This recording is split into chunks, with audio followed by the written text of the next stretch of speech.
Took another trip by the Goodwill this afternoon on my way in, and found another Optiplex 760 DVD burner, memory card reader. A little on the dirty side. Core 2 Duo. It's got the very last Core 2 Duo in it, the E8600 3.33. Could definitely use a little cleansing. So it's a parts machine. All the capacitors and everything look fine in it. Got the non-copper 45mm fan in it. All the Conros had the big copper fans because they ran hotter.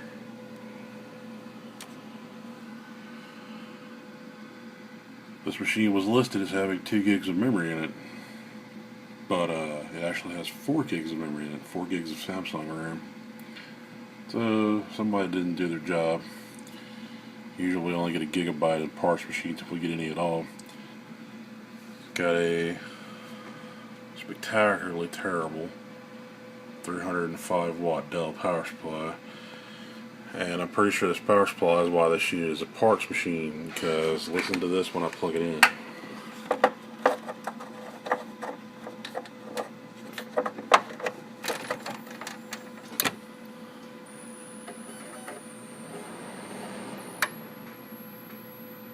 Oh, that just sounds amazing, doesn't it? Doesn't it coil scream?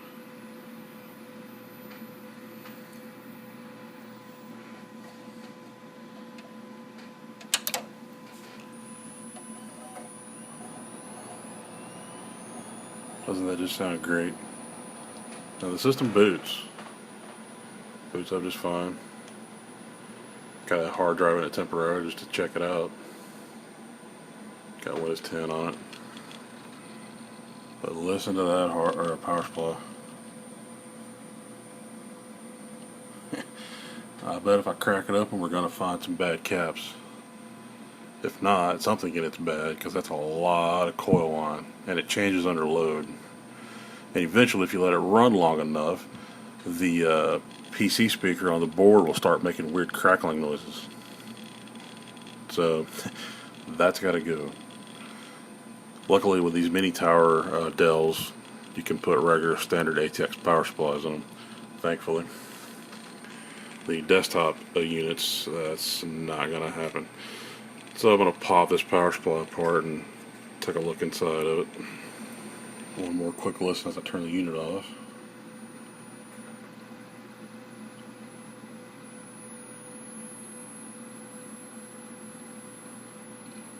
Wow, that's high pitched and it hurts.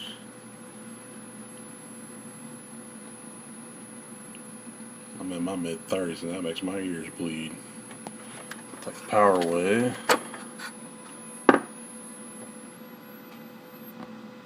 Brutal. Alright, now I'm going to pull the power supply apart. Well, to my surprise,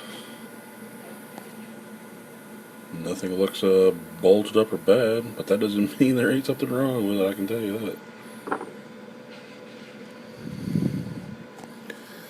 This is a PFC power factor correcting power supply. I believe this up here is the power factor correcting circuitry. So this is a light on power supply. You can see it down there in the corner.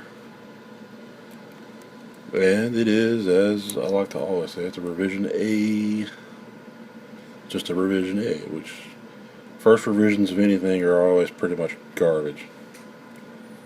Which I believe is the problem with this power supply. Now I'm going to plug this thing into power. Don't do this at home, kids.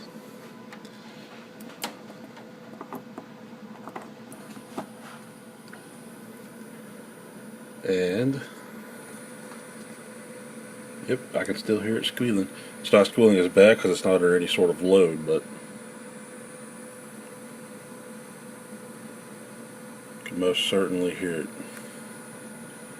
So yeah, this power supply is not going back into anything. Seeing as how I can't see what's wrong with it. So that's 2 Dells in 2 days with bad power supplies. Brutal. Well, even though I couldn't find anything physically or I shouldn't say physical, I should say visually showing wrong with that power supply.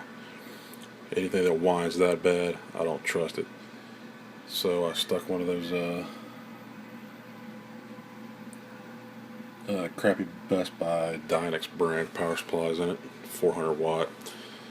I was reading some reviews on those power supplies, and some guys put one on an actual test load, and they managed to squeeze like 435 watts out of it before it died. So this machine's not even pulling anywhere near that, especially if it doesn't have a graphics card in it. It's just got onboard video.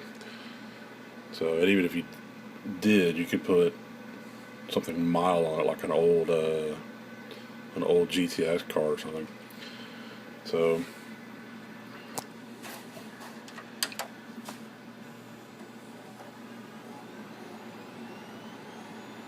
pretty much does it for the squealage.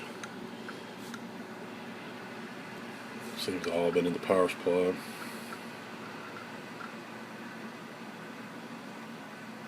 Nice and quiet. Other than the loud ass Hitachi hard drive I have in it.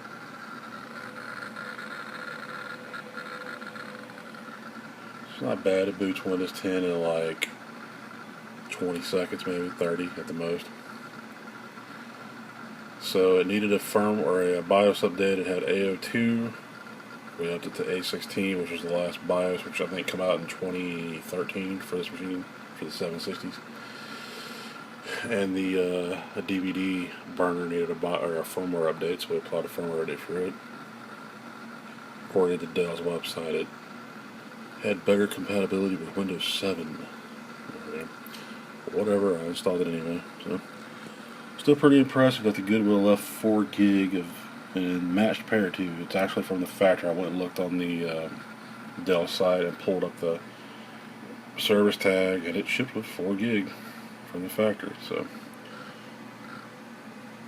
this machine is as it shipped minus the hard drive, because Goodwill rarely lets a hard drive slip out the door. I had an HP a while back that I did a video on, and they did manage to leave the hard drive in it, and that's why I bought it. Alright, this is a little quickie. I still got the Game Gear video coming as soon as the freaking parts get here. I ordered from Console 5. They're somewhere up north.